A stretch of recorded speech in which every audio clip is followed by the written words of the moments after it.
for a snatch tutorial. I'm going to assume that you know how to swing the bell, and I'm going to assume that you know how to do a good clean, okay? So you can easily get here, no problems. From there is where I'm going to start the snatch tutorial. The first one I want you to learn is the half snatch, okay? So first thing, we need to get it up overhead. So we're going to learn to just elevate our clean. So hand opens, we drop into this tight position. So my pinky all the way back into my groin so that I'm not leaving a bunch of space to smack myself. Over time, you might learn to go thumb back, but I don't want you to learn it that way in the beginning. I want you to learn it thumb back because I think it's safer, easier, but mostly it's less likely it's going to flip over your hand, which is a thing I don't want you to really like. I think you're just going to hurt your forearms a whole bunch if you do it like that in the beginning, okay? Over time, you'll learn where the insertion point is and how to swim through, like you saw in that video you commented on. But on this, when we're first learning it, fucking don't do that shit. So you're here, and we just do our clean. And then we take our clean a little bit higher, insert our hand, let it come back into our rack. Then it's a little higher and down. Until eventually, I'm so high that it's really, really easy for me to just finish the snatch. Okay, and then we'll bring it down into the rack. Same thing. Whoops, shit, fuck. Here, down, up, up. That's what we're looking for. So if you watch the trajectory, it's just like the clean videos that I've put out. The trajectory is straight up like this. And then as it's coming up, my hand goes at that 45 and turns the bell around the corner. Okay? Eventually, yes, you'll learn to go over the top here if you want, but it's totally unnecessary and again, much harder to fucking learn. So, once you've got that, now we got to work on bringing the bell back down and getting rid of that rack position in the middle. Well, it's the same general principle. The difference is now I'm going to lean back a little bit and offset the weight of the bell. So I can keep my arm fairly straight, hips can come forward, and I can dip straight in. Whether you're going to this position or you're doing more competition style, doesn't really matter for the lean. The lean makes sense in both. At the very top, I want you to just give it a little turn. I like to think my hip is doing the turn. I see some people kind of flick from the hand, but I find that when you go heavier and heavier, it's hard to control when you're just using your hand. So use your little bit of your body to make that turn, okay? So here, up, when we go to come down, it's a lean back, here. So now I make that turn, it just drops into place, comes up.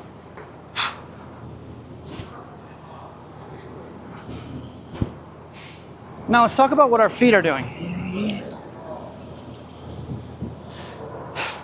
Again, I'm kind of going through all sorts of different stuff. Some of this I would consider more beginner, some more advanced. So work your way through it, right?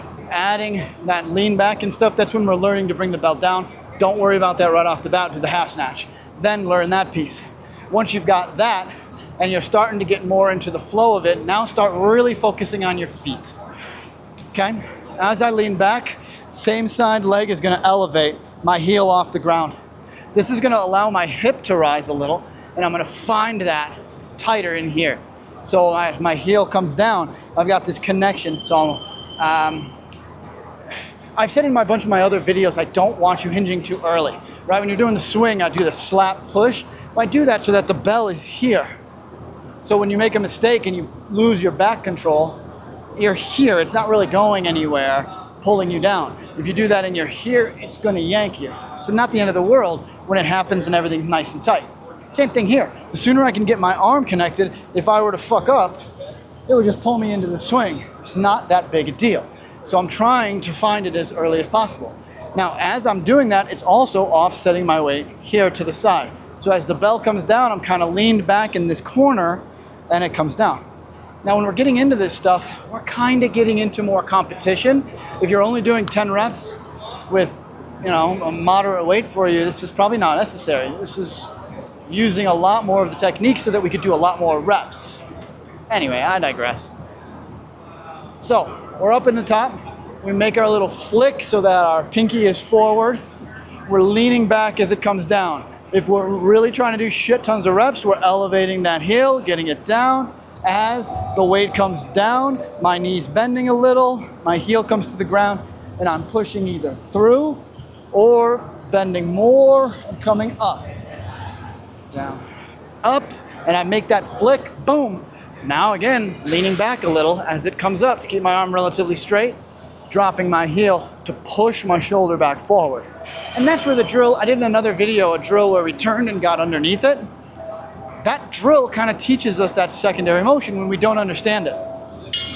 We're here, I drop my hip forward and turn and get it to here so I can bring it up. Well, this very much mimics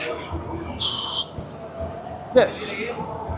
Okay, the difference is now I'm doing it from the ground, so as I lean back and it's coming up, when I drop, I'm coming right into that position and up. If that makes any fucking sense. Once you've got all of that shit and you feel competent, now you want to take it to another level, maybe do more of a hard style. Now we're throwing over the top. When we're throwing over the top, I want you to come up the same here, and then you can turn your hand to make this work. When you go to come down, what we're doing is pulling my hand down as quickly as I can to find this. And then it's coming over the top, through, and I want you to turn that hand to get it back up. Just at first when you're learning, right? Dude, one thing at a time with this stuff. Pick one thing to change. So it's here, shit, here, up, here, up. Now, you're feeling good with that. Now as we pop it up this direction, we're still leaning back. As it's about in my face, that's when we're swimming it through. I do consider this to be a more advanced technique, so watch your steps through this.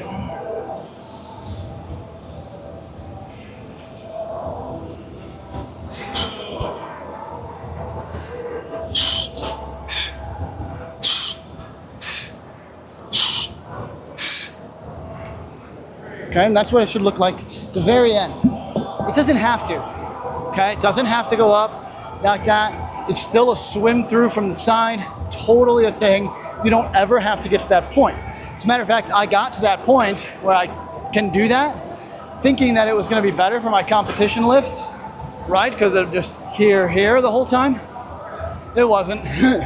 My coach actually had me switch back to doing the thumb forward, pinky back, and do my whole set like that. And we found that I was much faster, much stronger.